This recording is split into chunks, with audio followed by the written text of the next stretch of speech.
Welcome to Reflection Wednesday.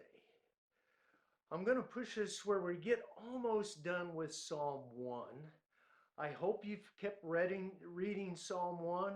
Just be patient with this approach.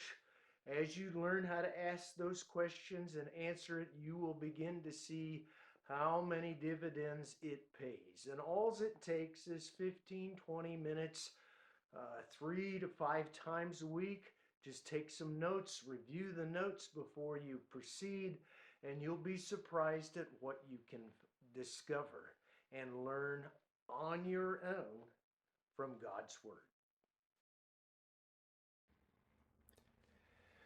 The advantage of an analytical approach to reading any text, particularly the Bible, is to ask the right questions. And again, our first main question is, what is this text about? What is Psalm 1 about? And you can use the Bible you're most comfortable with. And here's some things that we've already discussed, and I hope you see how I've come up with these answers.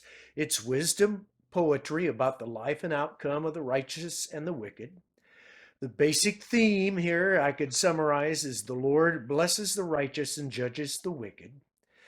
As we look at major sections, verses 1 through 3 is the behavior and blessing of the righteous. Verse 1, verses 4 through 5, we have the behavior and judgment of the wicked. And verse 6 is its own summary statement. The Lord watches and knows the righteous and the wicked. And the question that this text is trying to answer is living a righteous life worth the effort, especially when the wicked are many and they seem to be doing okay? Okay, if that makes sense to you and you came pretty close to what I said, then we ask the next question is, what is the detailed message of the text? And here's where we use 3 different translations to help us see the words and phrasing a little closer. And who's that original audience? Well, obviously it's the attendees of the temple and synagogues, because who else is going to care about the distinction between the righteous and the wicked? If you're really wicked, you don't care. So Psalm 1 is really not written to them unless they have a wake-up call. Key terms, of course, is the righteous, wicked, sinners, scoffers. Also the verbs listen, walk, scoff, and in comparison with the righteous, delight and meditate. We have different images here. We have the irrigated tree that's just always in bloom. That's the righteous, and the chaff or dust. Or if you want to put it another way, the long, prosperous life of the righteous, or the temporary life of the wicked. And again, what is its claims? The righteous are mature and successful in God's sight, and the wicked are just the opposite. They're total failures. So what is its solution? Keep focusing on God's instructions and implementing them, and you will prosper. If you don't do these, you won't prosper.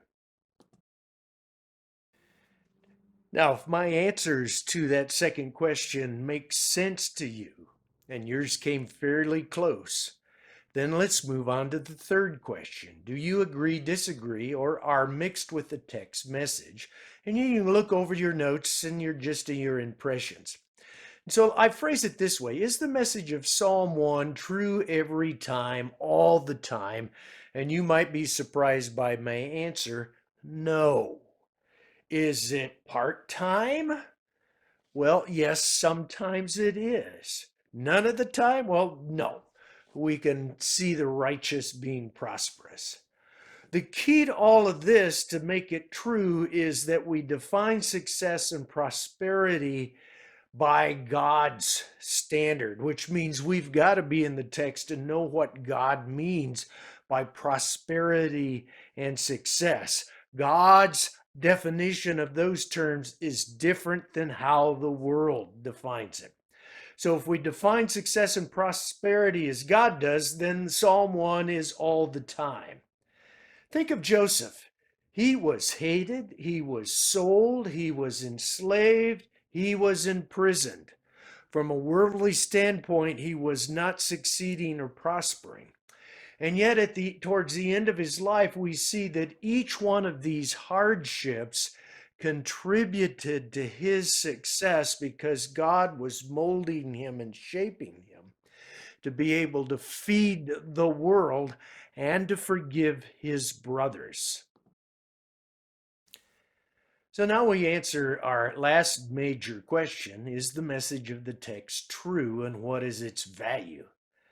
Well, it's true to those who are faithful unto death. If you're not faithful unto death, if you're faithful for a while and drop out, there's no way that Psalm 1 you could say is true.